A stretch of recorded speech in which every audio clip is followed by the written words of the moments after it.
Okay, they're on Earth. You look and see. Oh, okay. Yeah, see, that's why I was telling you.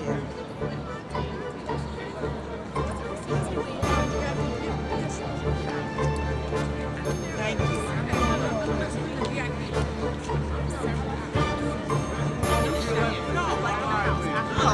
What was to your left?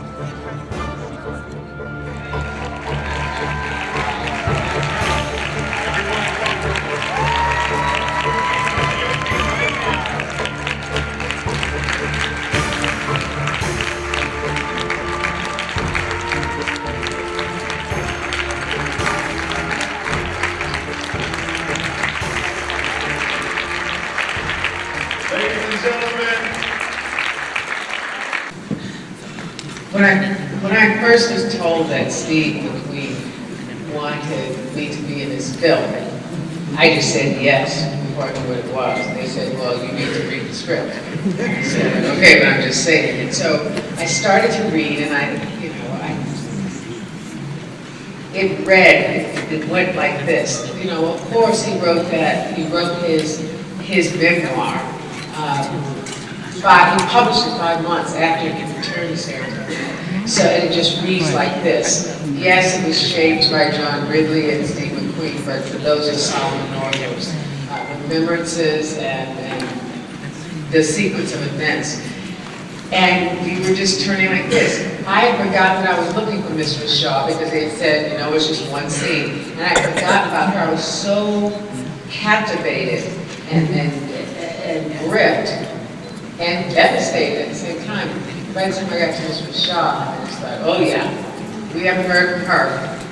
Let's hear from her. So I jumped at the chance to do that. But it on the page, and I encourage everybody to actually get the book and read the book because it's yet another experience. Can I ask you? There were 3 different plantations we shot on, but the Epps plantation was right there. And I have to tell you this.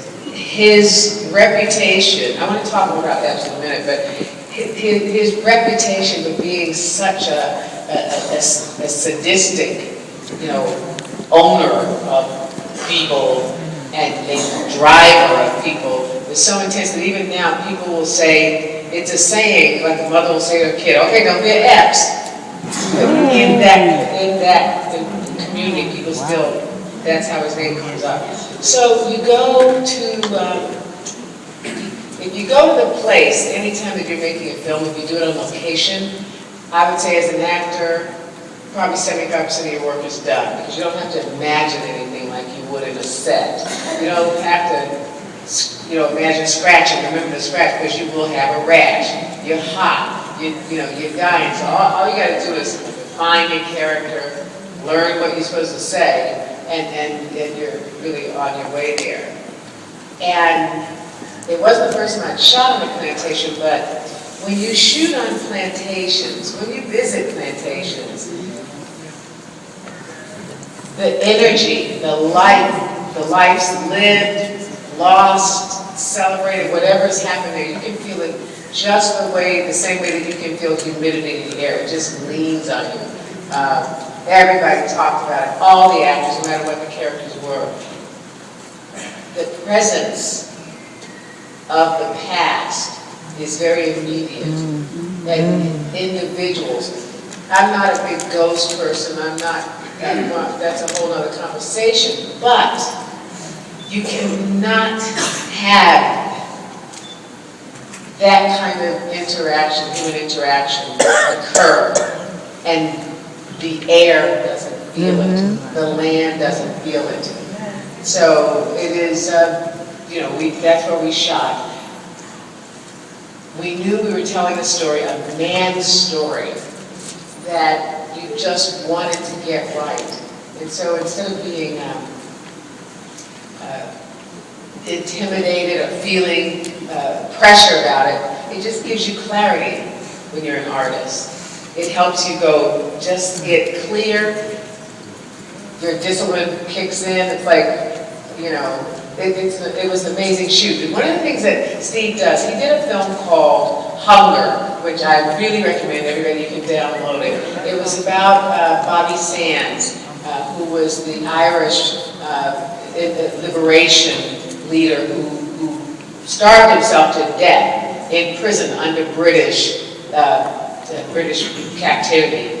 And Michael Fassbender, who played Epps in this, played Bobby Sands, and he brings himself down to that reality.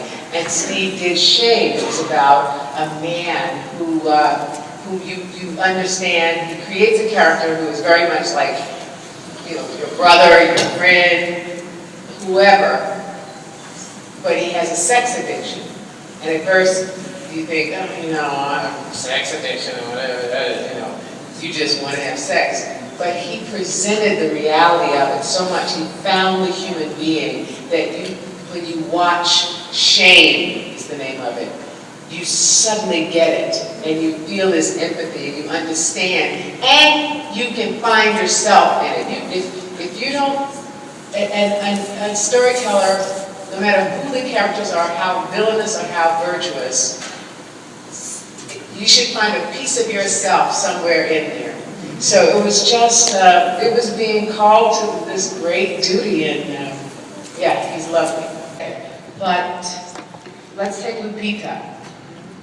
She is just amazing. I mean, she is an amazing actress. This was her first ever job. Wow. But she has so much grace. She's brilliant. She's from a really amazing Kenyan family. Lupita, and we'll talk about this, I'm sure. Lupita's Kenyan. Chiwetel is British raised from Nigerian parents. Adapero lives in Brooklyn from Nigeria. Fassbender is Irish, lives in London. Steve McQueen lives in Amsterdam, grew up in London, of Trinidadian and Grenadian parents. Who else? Everybody in there is from Tulsa. But everybody had a different experience. You know, Lupita talked about feeling, being visited really by the spirit of Patsy. She constantly, and I'm using my words, but what she says is basically humbling herself to be able to hear Patsy, to be able to find her and to tell her story. And she talks about how, you know, to put the scars on the back took about 3 hours every morning, even before they put the regular makeup. And so they did the cleaning scene. No, they did the whipping scene the day before. And then she said, well, why just leave them on tonight so I don't have to get up early to put them on? And she said she tried to sleep just with those scars. They're thick when you put them on there. And it took her to a whole new level of understanding. And I mean, you know, for a young person, but again, she's beginning, but she's not a beginner. You don't turn into Picasso when you're 21. He was already making that stuff when he was 5. You know, so that was her. Chiwetel tells a story about when people say, "Oh, you know, we got to stand up for the brothers and sisters here," because it's like it seems like all the white and black Brits take all of our jobs. But they're my friends too, and they're good at what they do. But we make the point of saying that it is our story. It's an African American story. It is a whatever American you are. It is our American story. But the history of the slave trade and the slave economy belongs to Britain as well, and to Africa, and to the Caribbean. That was the big triangle that it was. So, and not only that, it was the economy for 350 years of the whole world. And it's the reason we're sitting on top right now. So it is a story that belongs to everybody.